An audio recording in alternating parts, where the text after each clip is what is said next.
My name is Jonathan, 30 years old, living in a small town in the southern United States where the streets are shaded by oak trees and the rumble of buses fills the air every morning. I work as an IT employee for a software company, a stable job with a salary enough to live on and more, if you know how to save. I'm not the type to show off. No parties, no designer clothes, not even the weekend trips my colleagues love to flaunt on Instagram. I take the bus, eat homemade boxed lunches, and save nearly every extra dollar I have. Not because I'm stingy, but because I have a dream. One day I'll have my own family, a home I can be proud of. I live with my parents in an old 2-story house in the suburbs. My mother, Clara, 58, loves watching cooking shows and constantly complains about the oven that broke last year. My father, Henry, 60, is a retired auto mechanic who now spends most of his time watching football or grumbling about the neighbors. They're not rich, but they're not struggling either. I'm an only child, and since graduating from college, I've naturally become the family's financial pillar. Electricity, water, internet, property taxes, maintenance, I cover it all. I don't complain. It's my responsibility, I think, and I want them to live comfortably. Every month, after paying all the bills, I set aside a portion into a savings account, consistently year after year. By now, the amount is close to $200,000. I haven't told anyone, not even my parents. It's my secret, the future I'm building day by day. Seeing the balance in my account gives me peace of mind. I thought it would stay a secret forever, until one day, everything changed. It was a Friday evening with light rain falling. I had just come home from work, exhausted after a day of fixing system bugs. Mom was in the kitchen, the smell of grilled meat wafting through the air. Dad was in the living room, eyes glued to the TV. I took off my shoes, about to head upstairs when Mom called me back. "Jonathan, come here for a second." Her voice had something unusual, not the gentle tone I was used to. I walked into the kitchen and saw her holding a piece of paper, a bank statement. My heart skipped a beat. It was the statement for my savings account. How did she get it? I kept it in a locked drawer. "How did you know?" I asked, my voice dry. Mom shrugged as if it were no big deal. "I was cleaning your room and noticed the drawer's lock was loose. I opened it and found this. You're hiding all that money and didn't say a word?" I wanted to get angry but held back. "That's the money I've saved. For the future," Mom smiled, but it wasn't a warm smile. "What kind of future needs that much? Almost $200,000, Jonathan. Are you going to let your dad and me keep living miserably in this house?" I was stunned. Miserably? I pay every bill, buy groceries, fix the roof whenever it leaks. I didn't know how to respond, so I just took the paper back and went to my room. But that night I couldn't sleep. Something in Mom's voice made me uneasy, like a storm was brewing. In the days that followed, everything began to change. My parents were no longer the people I once knew. They started making demands little by little, as if my money belonged to everyone. It started with Mom. One morning, she pulled me to the dining table and placed a travel brochure in front of me. "A safari in Africa, Jonathan. I've dreamed of going since I was young. It's only $10,000. You can afford it, right?" I looked at her, searching for the woman who used to hug me when I got bad grades at school. $10,000 wasn't a small amount. It was months of savings, days of eating boxed lunches and taking the bus, but I thought, if this is their dream, I could sacrifice a little. They raised me, didn't they? "Okay, Mom," I said softly. "I'll pay for it." Mom hugged me, beaming. "My good boy." But the hug faded quickly like a passing breeze. My parents prepared for the trip with excitement. They bought new suitcases, new jackets, even a fancy camera, all with my money. I didn't say anything, just quietly transferred the funds. On the day they boarded the plane, I stood at the airport, waving goodbye. Mom smiled. Dad nodded, and I thought, they must be so happy. For the 2 weeks they were in Africa, I stayed home alone. The house was quiet, with only the hum of the old TV and the patter of rain on the porch. I ate instant noodles and drank tap water because that month's salary had gone to their trip. I didn't complain. I imagined them watching elephants, taking photos with Mount Kilimanjaro, and told myself I did the right thing. But when they returned, things weren't as I'd hoped. I went to the airport to pick them up, my heart eager. I thought they'd share stories, hug me, or at least bring back a small gift, a bracelet, a postcard, anything. But they walked out, dragging heavy suitcases, looking exhausted. Mom complained about the long flight. Dad grumbled about the airplane food. Not a word of thanks. Not a question about how I was. Not even a token gift. I hoped you guys had fun, I said, trying to keep my voice light as I drove home. Mom shrugged. It was okay.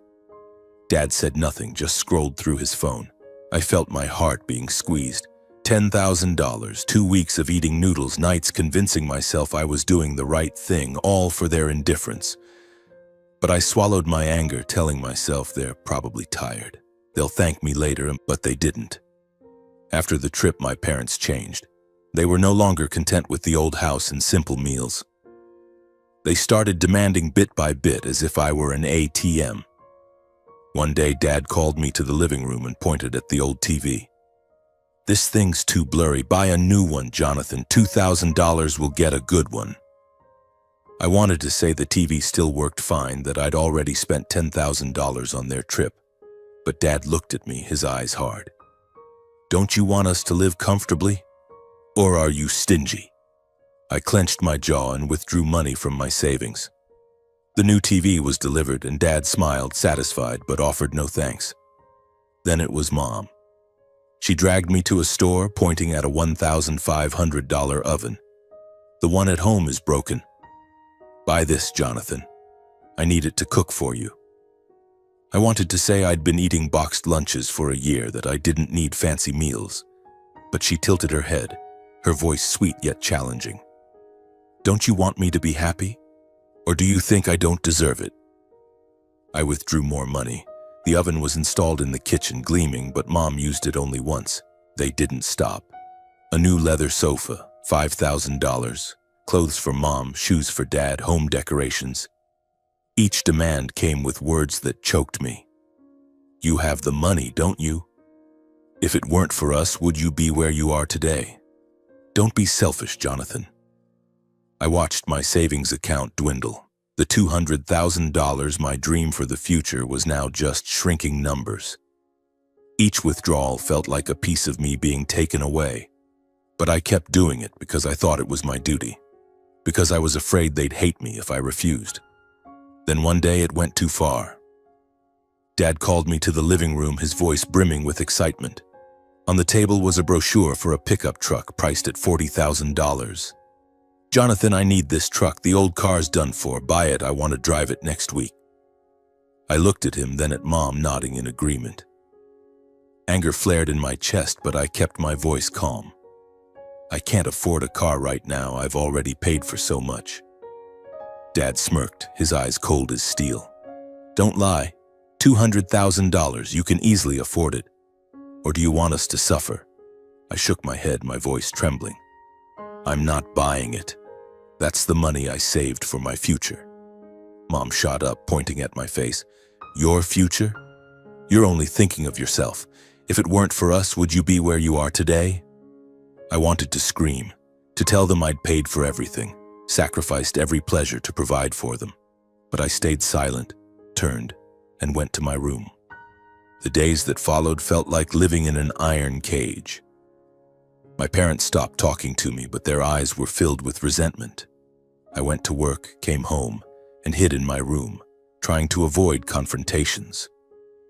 But every time I passed through the living room, I saw the new TV, the gleaming oven, and I wondered, where did I go wrong? I started doubting myself. Was I being selfish? Was I ungrateful to my parents? I wanted to talk, to explain, but every time I opened my mouth, I was met with their cold stares. Then one evening, everything fell apart. I came home from work, exhausted after a long day. The house was dark, with only a glow from the living room. Dad was sitting there, a beer bottle in hand, his eyes bloodshot. Mom stood beside him, her face hard as stone. The air was heavy, like the calm before a storm. Jonathan, Dad said, his voice low but sharp as a blade. Who do you think you are, refusing your parents? You want to keep the money for yourself, don't you? I sighed, trying to stay calm. I'm not keeping it for myself. That's the money I saved. I've paid for everything in this house. The Africa trip, the TV, the sofa, the oven. I need a future. Dad slammed the beer bottle on the table, the sound of glass hitting wood making me flinch. A future? You wouldn't have a future without me. You think you're so great, don't you? Get out of my house now. I was stunned, as if I'd been slapped. What did you say? Mom cut in, her voice shrill. That's right. If you're not grateful, then get out, you selfish brat. You think paying a few bucks settles everything? I stood there looking at my parents, the people I once loved more than anything. My heart felt crushed. I wanted to cry, to scream, to ask why they were treating me like this. But I just turned silently, went to my room, grabbed a backpack, stuffed a few clothes inside, and left the house. That night, the air was freezing. I stood under a streetlight, my breath turning to mist. I didn't know where to go, only that I couldn't go back. I called Jack, my closest colleague. He answered immediately, his voice warm and steady. Come to my place, Jonathan, don't think about anything else. I went to Jack's, sitting on his sofa, clutching a mug of hot coffee. I told him everything, about the Africa trip, the endless demands, the pickup truck, the bitter words. Jack listened without interrupting. When I stopped, my eyes stinging, he put a hand on my shoulder. Jonathan, he said firmly, you don't owe them your whole life. You've done more than enough. It's time to live for yourself. Jack's words were like a small flame in the darkness. I looked at him, and for the first time in days, I felt a spark of hope. For the first time, I felt a small fire ignite in my chest, not anger, but determination.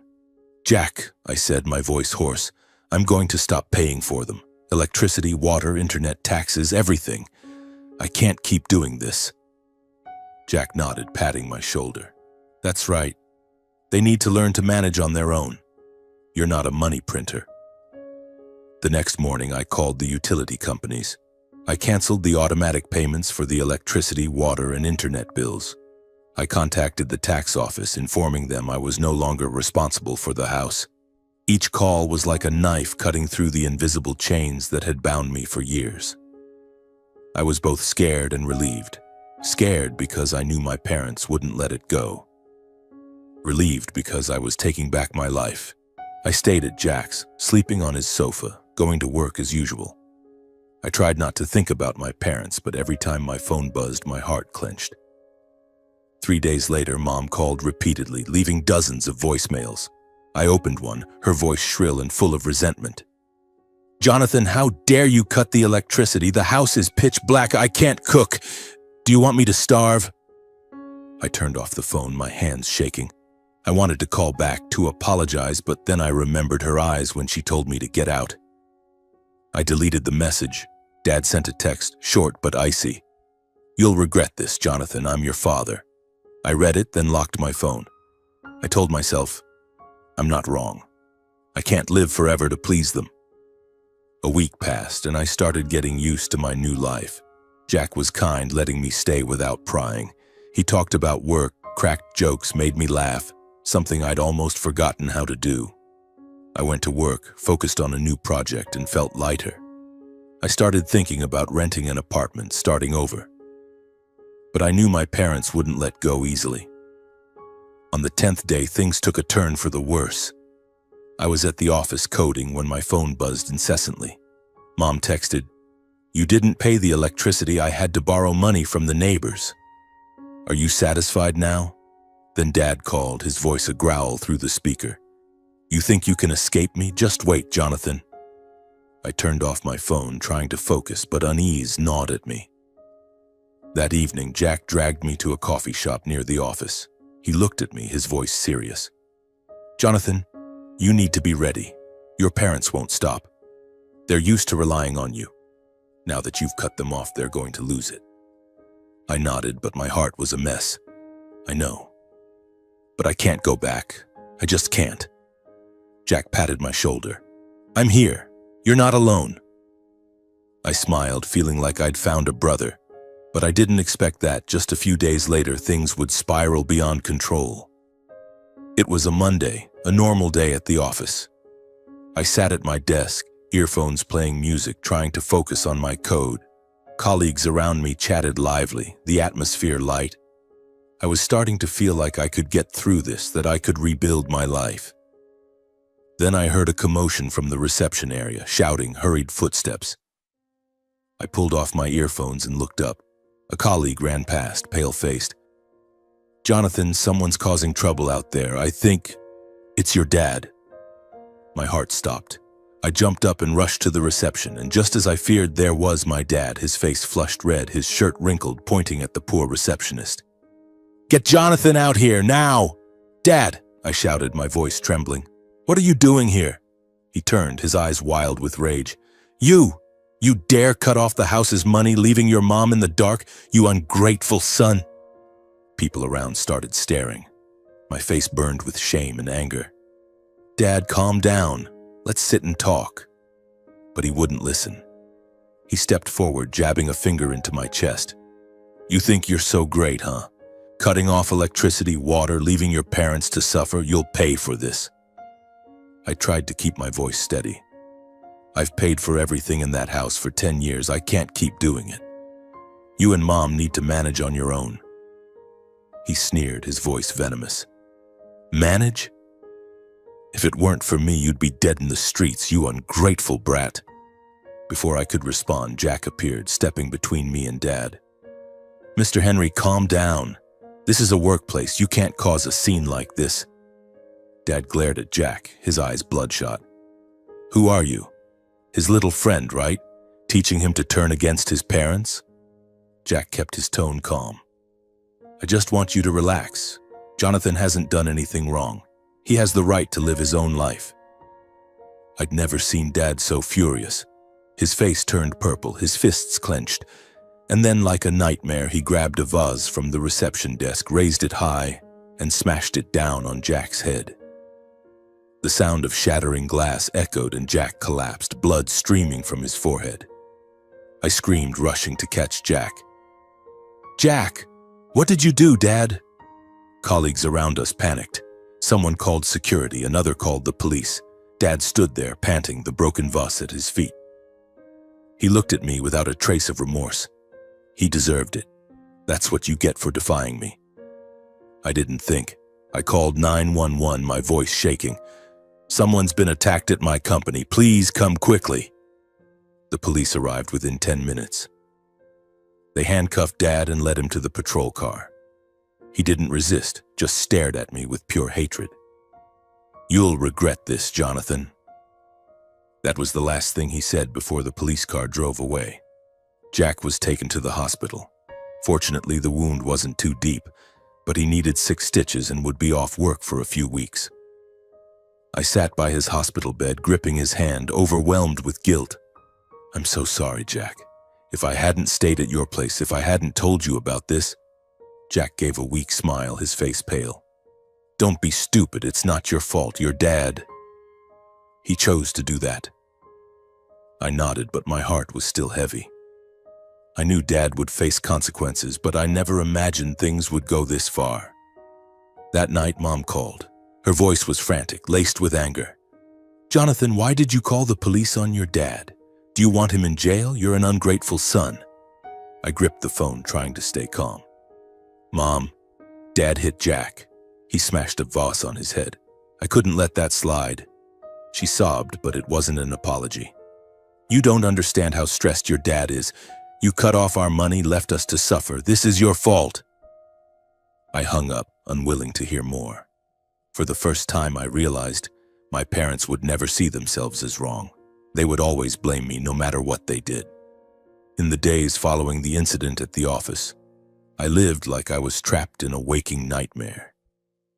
The image of Dad raising the vase, the sound of shattering glass, and the blood on Jack's forehead haunted me every night. I couldn't sleep, just lay on Jack's sofa, staring at the ceiling, wondering, how did things come to this? What did I do wrong to turn my parents into strangers? Jack was recovering slowly, but the scar on his forehead was a constant reminder of the price I had to pay. I visited the hospital every day, bringing coffee and sandwiches, trying to make amends even though Jack always brushed it off. "I'm fine, Jonathan. Stop blaming yourself. Your dad chose to do that, not you." But I couldn't stop blaming myself. I thought about the years of paying bills, the Africa trip, the countless times I dipped into my savings to please them. I thought I'd tried my best, but why was it never enough for them? Then Mom called. My phone buzzed in the middle of the night, her name flashing on the screen. I hesitated, my finger hovering over the decline button, but I answered. Her voice wasn't shrill like before, it was trembling, full of tears. "Jonathan, you have to save your dad. The police are holding him. They say he could go to jail. You're his son. You have to do something." I sat up, my heart pounding. "Mom, Dad assaulted someone. Aggravated assault with a dangerous object is a criminal charge. There's nothing I can do." She stopped crying, her voice suddenly ice cold. You ungrateful child, do you want your parents to die? I don't have a son like you." I hung up, my hands shaking. Her words cut into my heart like a knife, but strangely I didn't cry. I just felt empty, like a part of me had died. I told myself I'm not wrong. I can't go back. A few days later, I got word from a lawyer. Dad was charged with assault, aggravated by the use of a dangerous object. The trial happened quickly. I didn't attend, but Jack urged me to keep up with it. "You need to know the outcome, Jonathan, to close this chapter." Dad was sentenced to 2 years in prison. When I heard the news, I didn't feel joy or sadness, just a strange stillness. I thought I'd feel relieved, but I didn't. I only felt regret. Regret for a family that once had happy days, now broken beyond repair. Mom didn't call again after that conversation, but her actions spoke louder than words. One afternoon, I got a message from an old neighbor. "Jonathan, your mom threw all your stuff out onto the lawn. Clothes, books, even your old computer. Come get it or they'll throw it all away." I borrowed Jack's car and drove to the house, my heart heavy. Under the fading light of sunset, my belongings were scattered across the grass.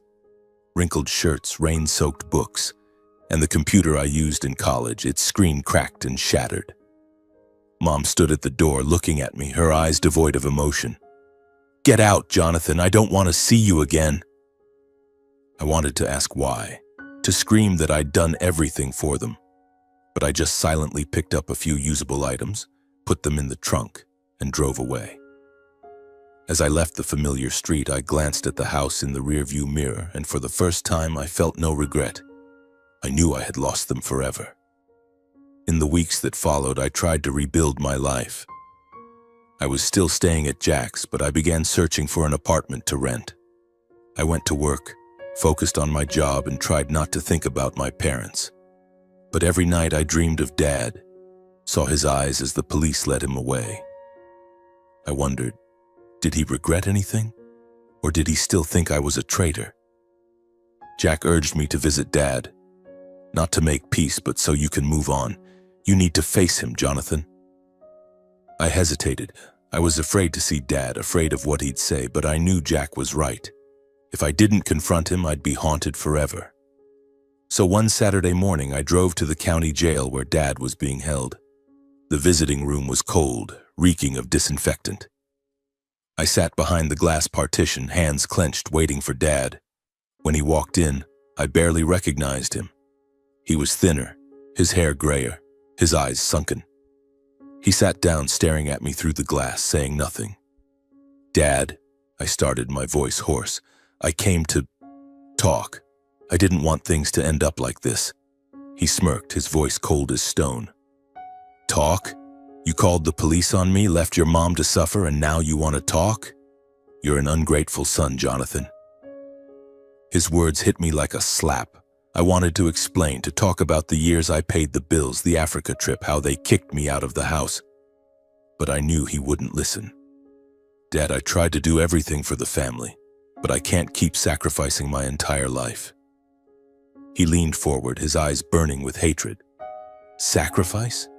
You don't know what sacrifice is. I raised you, put you through school, and this is how you repay me? Get out, Jonathan.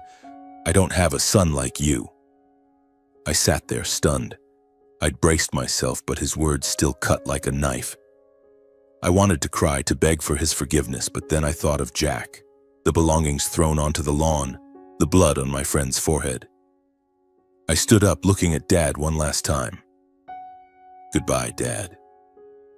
I left the visiting room without looking back. When I stepped outside, the bright sunlight made me squint. I took a deep breath, feeling like a weight had been lifted from my chest. Dad had disowned me, but strangely, I didn't feel loss. I felt free. On the drive back, I called Jack. I just saw Dad. He told me to get out. Jack was quiet for a moment, then said, "I'm sorry, Jonathan, but you did the right thing. Now you can start over." I smiled for the first time in months. "Yeah, I think so."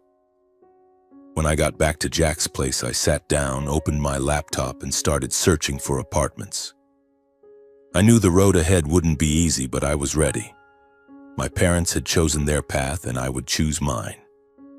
After the day Dad disowned me in prison, I felt like a drifting boat, no longer tethered by an anchor. The old house, my parents, the years of sacrifice, all of it was now just a faint shadow in my memory. I stood at a crossroads. Let the pain drag me under, or stand up and live for myself. I chose the second path. I started by finding a place to call home. Jack helped me scour rental websites, and after a few weeks I found a small apartment near the office. It wasn't luxurious, a tiny living room, a cramped kitchen, and a window overlooking an alley full of greenery. But when I stepped inside, I felt something I'd never had before. Freedom. I signed the lease, my hand trembling with excitement. This was the first time I'd done something just for myself. Moving into the apartment was a strange experience. I didn't have much, just a few clothes, my laptop, and some books salvaged from the pile Mom threw onto the lawn. I bought a used bed, a desk, and a green sofa from a second-hand shop. Each item was a small step toward building a new life. I stood in the middle of the apartment, breathing in the smell of fresh paint, and smiled. For the first time, I felt like I belonged somewhere. Jack came over to help me settle in, bringing a beer and his familiar grin. "Look at you, Jonathan, like a college kid just starting out." He laughed loudly, and I laughed too. That laughter was light, unforced, as if I was relearning how to live. Work became my anchor. I threw myself into projects, coding late into the night, and earned praise from my boss. Colleagues started inviting me to lunch, and I realized I was no longer quiet Jonathan. I shared stories, joked, and for the first time I felt like part of the world out there. I also began spending on myself, something I'd never dared to do. I bought a new jacket, not because I needed it, but because I liked it. I signed up for a weekend cooking class, learning to make the beef stew Mom used to cook. I even bought a ticket to a baseball game, sitting among the crowd, shouting myself hoarse when the home team scored. These small things brought me back to life, as if I was making up for the years of only saving and sacrificing. But it wasn't always easy. Some nights I lay in bed staring at the ceiling, and memories flooded back. I remembered the evenings when Mom sang lullabies, when Dad taught me to fix a bike. I wondered if I'd given in, if I'd dropped the charges, would things have been different? But then I recalled Dad's eyes in prison, the broken belongings scattered on the lawn, and I knew I'd made the right choice. They didn't value me, and I couldn't live to please them forever. Jack was the one who pulled me out of those dark spirals. He invited me camping, to movies, or just to sit with a beer and talk about nonsense. One night, as we sat on my apartment's balcony looking at the city lights, Jack asked, "Do you regret it, Jonathan? Cutting off your parents?" I took a sip of beer, thinking. Sometimes I think I was too harsh, but then I realize if I hadn't done it, I'd still be their shadow. I don't regret it. Jack nodded, his eyes glinting. "You're stronger than I thought, and I'm proud of you." His words moved me. I realized that even though I'd lost my parents, I still had a friend, a brother who stood by me. And I knew I wasn't alone. My new life wasn't perfect. My savings account was down to half, and I had to start again from a smaller number. But I was no longer afraid. I had a job, an apartment, evenings free to listen to music or read. I still dreamed of a family of my own, but this time, I'd build it for myself, not for anyone else. One evening, I stood in front of the mirror looking at the 30-year-old man with new wrinkles on his forehead. I was no longer the Jonathan who ate instant noodles, paid bills, or bowed to his parents. I was Jonathan, living, breathing, and learning to love himself. I smiled at my reflection, and for the first time, I felt proud. Looking back on my journey, I've realized one thing. Family isn't a chain that binds you. It's a place where you find love and appreciation. I used to think family duty meant sacrificing everything. Time, money, dreams. I paid bills, funded the Africa trip, bought the TV, sofa, and oven, all because I thought that's how I proved I was a good son. But I was wrong. Duty doesn't mean losing yourself, especially when the people you love don't value you. My parents chose greed over family. They saw my money as their entitlement, my sacrifices as a given. They didn't thank me, didn't apologize, and when I said no, they turned their backs, kicked me out, and threw my belongings onto the lawn. My father chose violence, smashing a vase into Jack's head, and my mother chose to cut ties to protect him. They didn't see my worth, and I had to learn to accept that. Cutting off my parents was the hardest decision I've ever made. Some nights I wondered if I was too harsh, if I could have done things differently. But every time I look at my small apartment, at the things I bought myself, at the meals I cook, I know I made the right choice. I didn't abandon my family. I let go of people who didn't value me. And that's the difference. Life isn't an endless string of unconditional sacrifices. You have the right to prioritize yourself, to say no when someone crosses your boundaries. I've learned that to love others, you must first love yourself. I no longer live to please my parents, no longer carry the burden of their unreasonable demands. I live for me. For mornings waking up with hot coffee, for evenings listening to music, for the dream of a future I build myself. My story isn't about condemning family, but about reminding us that true family is where you're loved, not where you're used. If you're carrying a burden like I was, stop and ask yourself, you deserve to live for you. Don't be afraid to let go of toxic relationships, no matter who they are. You don't owe anyone your entire life.